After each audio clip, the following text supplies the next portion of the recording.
সোনামণিরা কেমন আছো? চলো আমরা আগের বর্ণগুলা লিখে নিই। এখানে কি লেখা আছে? আগের বর্ণ লেখো। এখানে কি আছে? খ। এর আগের বর্ণটি কি হয়? সোনামণিরা এর আগের বর্ণ কি হয়? আমরা যেহেতু পড়েছি ক খ, তাহলে এর আগের বর্ণটি কি হবে? ক। এখানে কি লেখা আছে? চ। এর আগের বর্ণটি কি হবে? বলো তো। এখানে আমরা লিখেছি এর আগের বর্ণ ক, যেমন ক খ। এর আগের বর্ণ কি হবে? বলো তো তোমরা। উম। তারপর আমরা কি লিখি? চ। এখানে কি লেখা আছে? থ। এর আগের বর্ণটি কি হবে? তোমরা বলো তো দেখি, তোমরা কি শিখে নিয়েছো? এর আগের বর্ণটি হবে ত। এখানে ফ লেখা আছে। সোনামণিরা, এখানে কি হবে বলো তো? এর আগের বর্ণটি কি হবে? ক। ক। এখানে কি লেখা আছে? ড।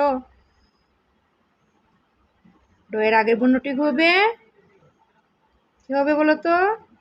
ঠ। ঠ ড। এর আগের বর্ণ কি হবে? এর আগের বর্ণটি হবে র। র ল। তারপরে এখানে কি লেখা আছে? অন্তস্তজ। অন্তস্তজের আগের বর্ণটি কি হবে বলো তো তোমরা দেখি, তোমাদের কি শেখা হয়েছে? আগের বর্ণটি হবে ম। আমরা কি লিখি? ম অন্তস্তজ। দন্তাস্বর আগের বর্ণটি কি হবে?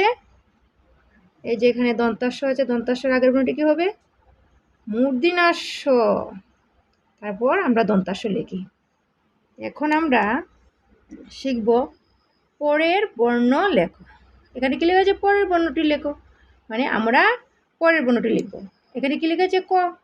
ক এর পরের বর্ণটি আমরা যেহেতু শিখেছি ক খ, তারপর ক এর পরের বর্ণটি কি হবে? খ। এখানে কি লেখা আছে? গ। গ এর বর্ণটি কি হবে বলো তো সোনামণিরা? গ এর পরের বর্ণটি হবে ঘ। এখানে কি লেখা আছে? চ। আমরা চ এর পরের বর্ণ কি শিখেছিলাম? চ এর পরের বর্ণটি শিখেছিলাম ছ। তাই এখানে এটা ছ হবে। ট। এখানে ট লেখা আছে। ট এর পরের বর্ণটি কি হবে? ট এর পরের বর্ণটা কি শিখেছিলাম? ঠ। তারপর এখানে কি লেখা আছে? মূর্ধন্য। মূর্ধন্যের পরের বর্ণটি লিখব ত। এখানে কি লেখা আছে? ত। দ এর পরের বর্ণটি কি শিখেছিলাম আমরা? ধ। তারপর এখানে কি আছে? প। আমরা প এর পরের বর্ণটি শিখেছিলাম ফ। এখানে কি আছে? ব। ব এর পরের বর্ণটি আমরা কি লিখব? হ।